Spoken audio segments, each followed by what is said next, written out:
What do UK airstrikes add to the mix?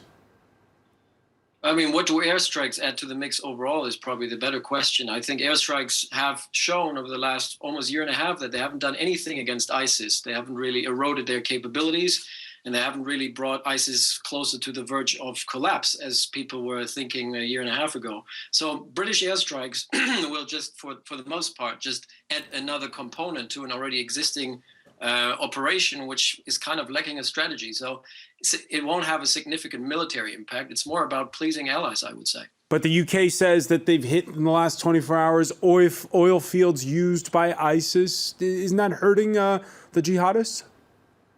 To a certain degree. But let's not forget, I mean, people think that most of the money of ISIS comes from the oil fields, but in fact, actually, most of the money comes from extortion.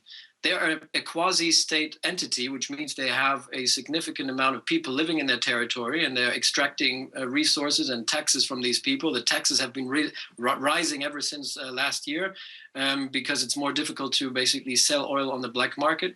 And so a lot of the extortion money is still coming in, and they have confiscated a lot of property of people who fled, and they've probably robbed a lot of people of their property that were either killed or were leaving. So they still have a significant amount of money coming in, and this is the significant point here. ISIS is an insurgency group. It's not just a terrorist organization. It's primarily an insurgency group, and as an insurgency group, they feed off the local population, and this has to be borne in mind. You cannot defeat an insurgency by bombing these people. Can't defeat them by bombing them, but nobody wants to send troops. We've been in this catch-22 for a long time.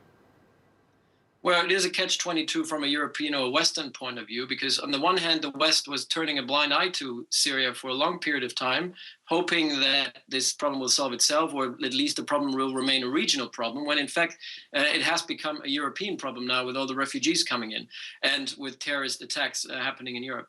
But I think there is something can be done. What needs to be done is the air power can only work as a force multiplier. They have to support boots on the ground, and these boots on the ground have to be generated. They cannot and must not be non-Muslim Western servicemen. That would be a terrible disaster for the conflict. So what we need is a credible force on the ground, which is local. The Kurds are one force on the ground, and the other force on the ground that exists could be the rebel forces in Syria, and as well as tribal forces in Iraq. Those rebel forces in Syria were due to meet, different political stripes were due to meet in Saudi Arabia this Thursday. They've been decried as ineffective. How much hope can we stake on them? Yeah, the issue is not with the rebels. The rebels are now somewhat in the middle, squashed between ISIS on one front and Assad on the other when we just look at Syria. The problem has been that nobody wanted to really step up the game properly and try to bring all these different rebel groups into one and merge them into one massive force.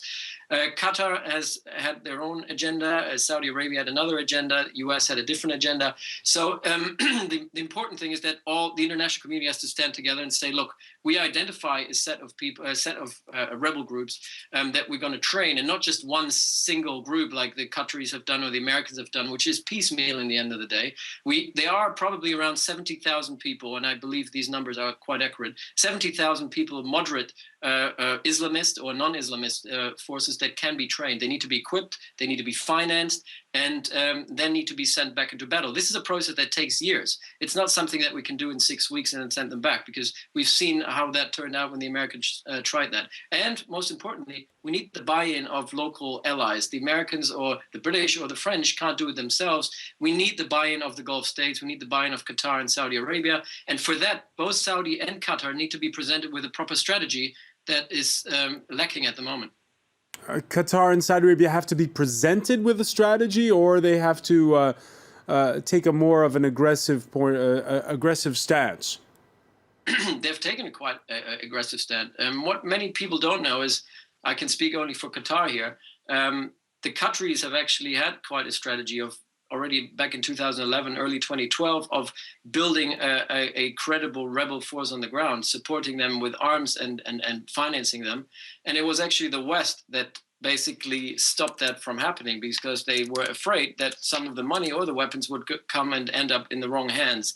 So if at the time, 2011, 2012, the Qataris would have had a green light from the Americans to do exactly what America is now willing to do, because what we've seen is basically salami tactics from the West. They said, no, we don't want to do that now. But one year later said, okay, you're allowed to do it now. If we've done everything we're doing now, we're ready to do now. If we've done that in late 2011, early 2012, we would be in a completely different scenario, and definitely a scenario where we wouldn't have an ISIS-type radical group on the ground. So the Qataris, they're a small country anyway, but they were willing to do things in 2011 that the Americans wouldn't allow them to do. So if they did what they could have done back then, we wouldn't be in the same situation. And the problem now is there is no proper end game in Syria. Neither the Americans nor the European community or the international, I mean, it's an US-led campaign at the end of the day. They don't have a proper strategy and end game, a political end game of where we want to go and be in Syria and where we want to be in Iraq in the end of the day.